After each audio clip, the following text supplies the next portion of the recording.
Hallelujah.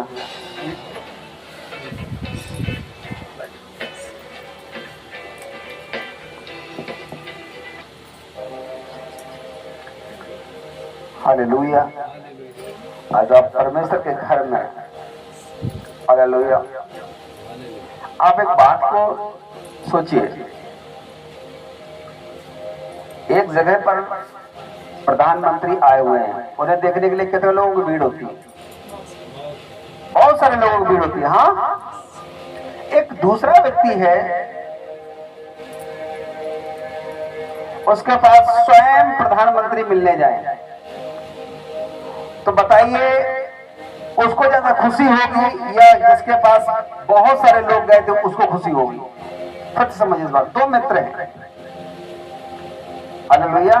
कितने मित्र हैं? दो मित्र हैं, और दोनों लोगों ने कहा हम किसी मीटिंग में चलते हैं घूमने। एक ने कहा नहीं, मैं मीटिंग में नहीं जाऊंगा, जो मीटिंग में आने वाला मुझे वो चाहिए। हालेलुया। एक कहते नहीं, चलो वहां बहुत सारे लोग आएंगे, हम आपको लेकर चलते हैं। बोले ठीक है, हम आपके साथ चल रहे हैं। हालेलुया। लेकिन जब वो वहां पर पहुंचा तो वास्तव में भीड़ ज्यादा थी, क्योंकि मान लीजिए प्रधानमंत्री वहां आए हुए थे। हालेलुया। लेकिन वो व्यक्ति, उसका दोस्त जो है, प्रधानमंत्री तक पहुंच नहीं पाया क्योंकि भीड़ इतनी ज्यादा थी। दूसरे मित्र ने कहा ठीक है, अब आपका मिलना हो गया, आपका देखना हो गया, अब आप मेरे साथ चलो।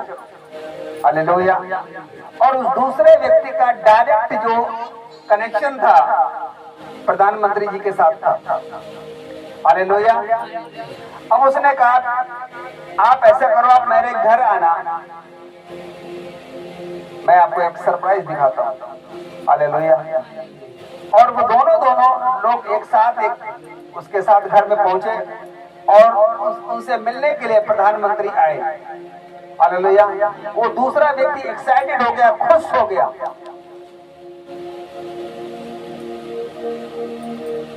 कि मेरे पास प्रधानमंत्री जी स्वयं मिलने आए हैं। और जो पहला व्यक्ति था वो भी आनंदित था जब उसने भीड़ को देखा था, और दूसरा व्यक्ति भी आनंदित था जब उनके घर में प्रधानमंत्री जी मिलने आए। सबसे बेस्ट खुशी किसकी होगी? हालेलुया। आप बेस्ट और प्रभु यीशु मसीह के घर में आए हो, दुनिया से अलग होकर के। तारीफ करो, आपने बेस्ट को हासिल कर लिया। अगर प्रधानमंत्री आपके साथ है तो भीड़ भी, अगर खुदावंद आपके साथ में है, वो परमेश्वर आपके साथ में है, तो सब चीजें, सब बरकतें आपके पीछे आकर मिल जाएंगे। हालेलुया। उठा लो अपने हाथों को। उसके पहले हम कुछ सुने, उसके कलाम को उठाओ, अगर आपके पास है ये तो अपने हाथों को उठाओ। बोलो परमेश्वर, आज जो कुछ मैं सुनने जा रहा हूँ वो सब तेरी ओर से हो, किसी इंसान की ओर से नहीं हो, मनुष्य की आत्मा की ओर से नहीं, तेरी आत्मा की ओर से हो।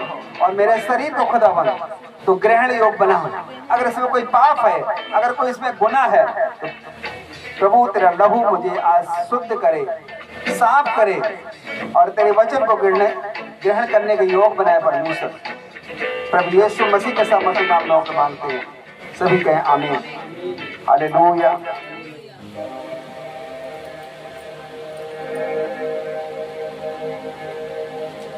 दुनिया में बहुत सारे लोग हैं,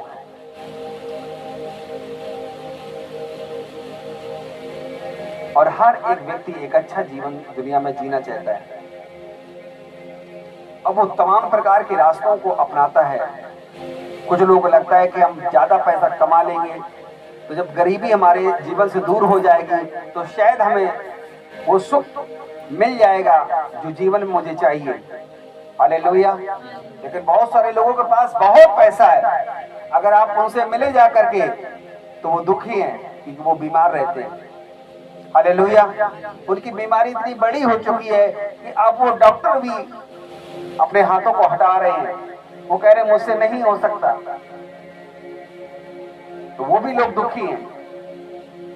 हालेलुया। फिर व्यक्ति सोचता है कि ठीक है, हमारी गरीबी में हम खुश नहीं रह पाए, हमारे पास धन भी हो गया तब भी हम खुश नहीं रह पाए, तो हम क्या करते हैं, सब कुछ छोड़ करके कहीं एक जगह एकांत में रहते हैं। और जब हम उनसे मिलते हैं तो वो भी अपने आंसुओं के साथ बातें रखते हैं कि मेरा जीवन यहां भी खुश नहीं है। हालेलुया।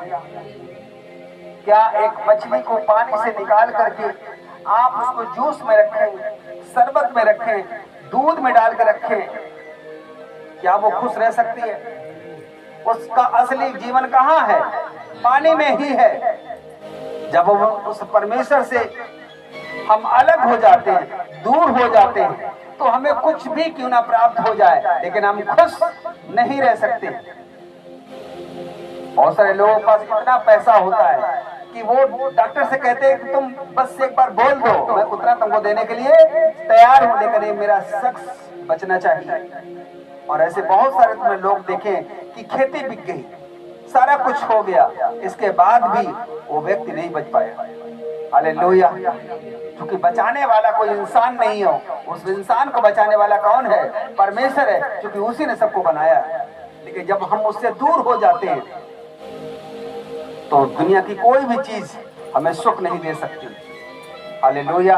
तो आज हम उनके बारे में सीखेंगे कि कौन सी ऐसी चीज है, कौन सी ऐसी बात है जिसके कारण हम पुकारते हैं उस परमेश्वर को, उस ईश्वर को, उसके सामने विनती करते हैं, फिर भी हमारे घरों में, हमारे जीवनों में वो दुख खत्म नहीं हो रहा, वो समस्याएं खत्म नहीं हो रही, हमारा जीवन खत्म होने पे आ गया।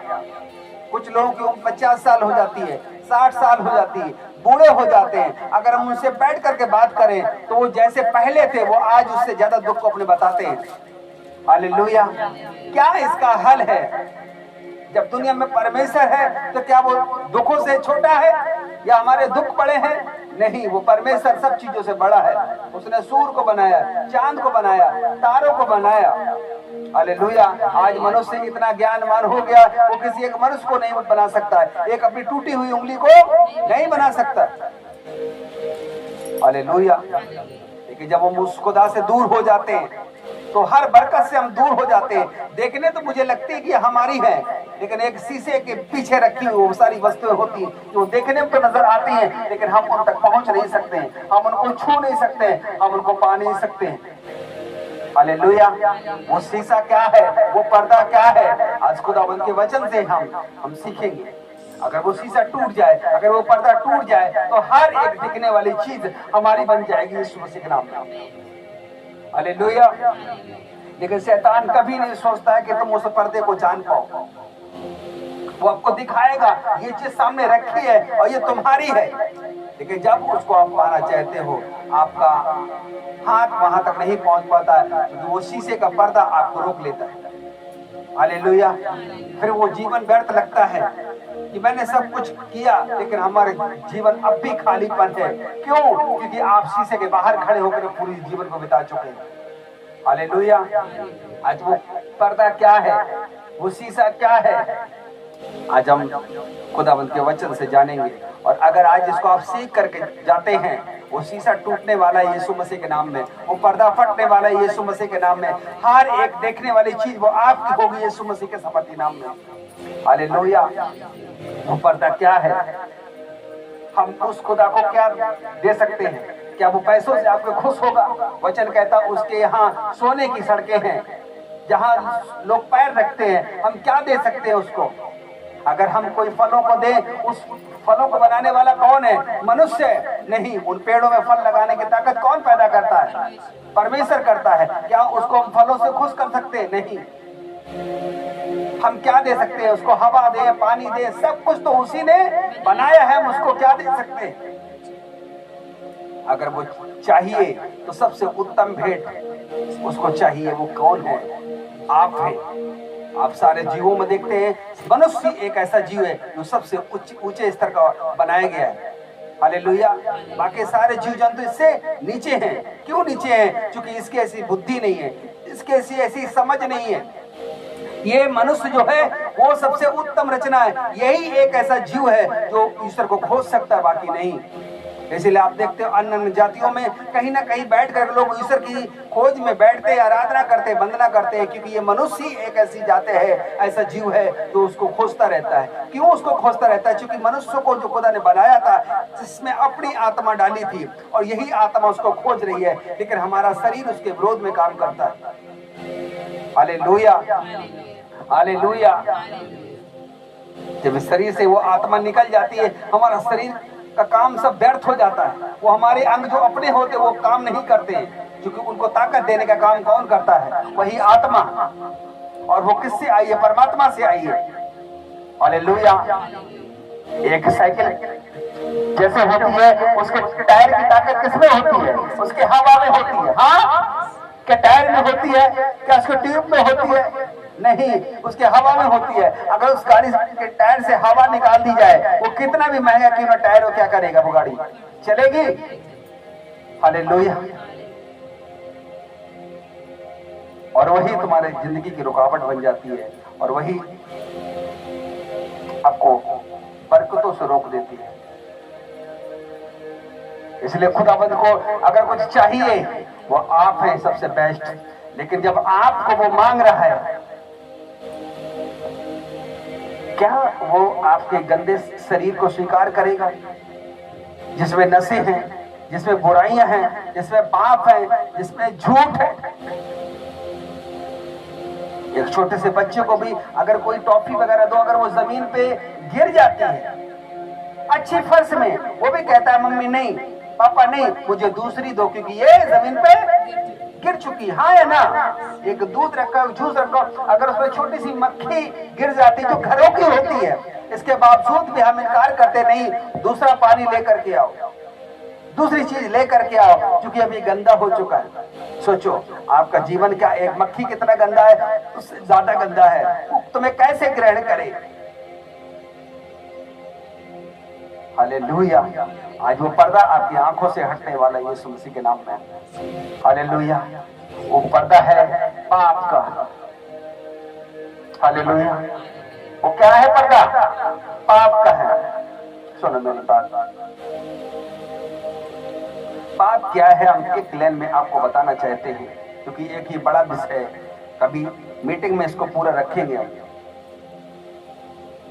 सोचो, एक घर में 10 लोग होते हैं, जिसमें माँ, बाप, भाई, बहन सभी होते हैं। हाँ या ना? और उनकी एक व्यवस्था होती है कि माँ माँ है, बाप बाप है, भाई भाई है, और बहन बहन है। हाँ या ना? उनके बीच में क्या काम करती है? व्यवस्था काम करती है। अगर घर का कोई व्यक्ति उस व्यवस्था को तोड़ दे, तो क्या वो पाप नहीं ठहरेगा? बोलिए हालेलुया। परमेश्वर ने भी इस दुनिया के लिए क्या बनाई है? एक व्यवस्था बनाई है। अगर हम उसको तोड़ देते हैं, वही पाप। हालेलुया। लेकिन अगर एक घर में पहले से शराब होता है, पहले से नशा होता है, पहले से गलत काम होते हैं, तो क्या उस घर की व्यवस्था आप जान पाएंगे? आपको वही नजर आएगी जैसा वो जीते हैं। लेकिन अगर अच्छे घर में जाएं, तो माँ क्या होती है आपको मालूम होगा, बाप क्या होता है आपको मालूम होगा, भाई क्या होता है आपको मालूम होगा, बहन क्या होती है आपको मालूम होगा, क्योंकि वो उस सही घर से आप देखते हैं। जब तक आपको जीवित खुदावंद नहीं मिलता है, तो आप उस सच्चाई को जान ही नहीं सकते कि कौन सी बातें ईश्वर की है, कौन सी बातें मनुष्य की है, हम किसको माने और किसको छोड़े। हमें सब बातें एक सी लगती है, क्योंकि उनको सिखाने वाले लोग होते हैं। हालेलुया। वो बात क्या है? अपने हृदय से बात करके देखो। आज अपने आप से पूछ कर देखो, क्या जिसने दुनिया को बनाया होगा, जिसने हमें आपको बनाया होगा, क्या वो झूठ बोल सकता है? सोच के देखो। क्या वो हत्या कर सकता है? क्या वो पाप कर सकता है? सोच के देखो। भले आप नहीं जानते, जरा सोचो कि जब आपका बच्चा झूठ बोलता है तो आप क्या आनंदित होते हैं? घर में मिठाइयां बांटते हैं, जब कुछ चोरी करके आता है क्या करते हैं? आप दुखी होते हैं और डांटते हैं कि बेटा अगर तुम्हें किसी चीज की जरूरत थी तो मुझसे मांगना था, पड़ोसी के घर से तुम्हें ये चोरी नहीं करना था। हालेलुया। परमेश्वर भी चाहता है कि अगर तुम्हें जो कुछ मांगी लेना है, किससे मांगो? मुझसे मांगो। चोरी मत करो, झूठ मत बोलो।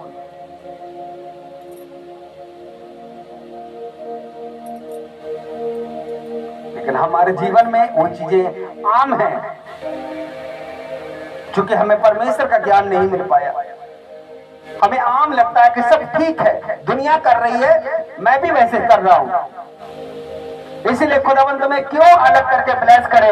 जो दुनिया में दुख है वही आपके बन जाते हैं। वो क्यों तुमको अलग जिंदगी देख? क्योंकि तुम्हारे काम वही है, आपकी सच्चाई वही है। क्या एक घर में नशा हो रहा हो, झगड़े हो रहे हो, गलत काम हो रहे हो, क्या वहां का बच्चा डीएम बन सकता है? बताइए, कोई अधिकारी बन सकता है? नहीं बन सकता, क्योंकि वहां का माहौल, वहां की जो व्यवस्था है वो पहले से ही खराब रखी है। अगर तुम्हारे पास खुदा की सच्चाई नहीं है तो कैसे तुम उसको जान सकते हो? उसके जानने के लिए हमें अपने जीवन से पाप को मिटाना होगा। अगर हमें झूठ बोलते हैं, सोच को देखो, जो दुनिया को बनाने वाला है, क्या उसको झूठ पसंद होगा? हमारे अंदर से आवाज आएगी, नहीं। क्या चोरी उसको पसंद आएगी? व्यभिचार उसको आएगा पसंद? नशा आएगा? एक ही वर्ड आएगा, नहीं। तो जिस मालिक को तुम पुकार रहे, जब उसे पसंद ही नहीं है चीजें जो आपके शरीर में है, तो फिर वो आपको कैसे ग्रहण करे? समझ पा रहे आप लोग? वो इसी कारण वचन कहता है कि उसका मुंह तुमसे फिर चुका है। वो है तो, लेकिन उसका चेहरा तुमसे फिर चुका है, क्योंकि तुम्हारे अंदर वो गुनाह है, वो पाप है, वो चीजें हैं जिसके कारण वो तुमसे अलग है। दुनिया में इतना दुख है, झगड़े हैं, लड़ाइयां हैं, एक्सीडेंट है, सब कुछ हो रहा है। क्या वो परमेश्वर नहीं है? वो है, देख रहा है, लेकिन वो उसका चेहरा फिरा हुआ है। अगर एक घर में 4 बच्चे हैं और उसमें एक सबसे घर में बच्चा खराब होता है, झगड़ा करता है, बार बार नशे करता है, कुछ और करता है, गलत काम करता है, घर में आता है और लोग उसको ताने मारते हैं कि ये बच्चा आपका गलत है, ये है, वो है, उसका बाप ऐसे बैठ जाता है, शुक्र करिए, हाँ, ऐसे शांत बैठ जाता है, नहीं सुनता है कि कितना वो सुने। वो हर रोज वही शिकायतें लेकर के आ रहा है, हाँ या ना? वो बेटा झूठ बोले कि पापा आज के बाद हम नशा नहीं करेंगे, चोरी नहीं करेंगे, और घर में अगले दिन जाकर के वो गहने बेच देता है। हाँ, फिर वो अगले दिन आकर बोले पापा आज के बाद हम ये काम नहीं करेंगे, फिर पापा माफ कर दे, फिर अगले दिन वो जाके गाड़ियां बेच दे, फिर माफ कर दे, अगले दिन जाके घर बेच दे। बताइए आप क्या करेंगे जब वो बोलेगा? क्या आप उसकी बातों की तरफ कान लगा के सुनेंगे? बेटा हाँ तुम जो बोल रहे हो वो मैं मान रहा हूं, या शांत बैठ जाएंगे, या अपना मुंह फेर लेंगे? बोलो, अपना क्या करेंगे? मुंह फेर लेंगे। ये झूठ बोलता है जिसके शब्दों में सच्चाई नहीं है। ठीक किसी प्रकार से हमारा जो जीवन है इन्हीं बातों से भरा पड़ा है। हम हर रोज गुनाह करते हैं और हमें कोई रोकने वाला नहीं है, क्योंकि उसकी सच्चाई हमारे पास नहीं है। उसका मुंह हमसे फिर जाता है और यही पाप कहलाता है। आज हम सीखेंगे कुछ पॉइंटों को, पर 10 पॉइंट है, लेकिन उसमें से हम कुछ बातों को सीखेंगे कि क्या असर होता है अगर हमारे जीवन में वो पाप। एक चीज याद रखिए, जो शरीर है हमारा, यही परमेश्वर का असली घर है, यही असली घर है। हम उसको रहने की जगह नहीं बना सकते। वो इतना छोटा परमेश्वर नहीं है कि उसको मैं एक छोटी सी जगह में रख सके। वो अपने बनाए हुए घर में, अपनी बनाई हुई रचना में रहना चाहता है। वो कौन है सबसे बेस्ट? हम हैं और आप हैं। लेकिन वो इसमें रहे कैसे? क्योंकि इसको रहने के हमने योग नहीं बना के रखा, इसको गंदा करके रखा। हालेलुया। सीखेंगे आज कौन सी ऐसी बातें हैं जो तुम्हारे जीवन को गंदा बना रही हैं, और परमेश्वर हमारी प्रार्थना को नहीं सुन रहा है हमारे, और उसका चेहरा फिर चुका है।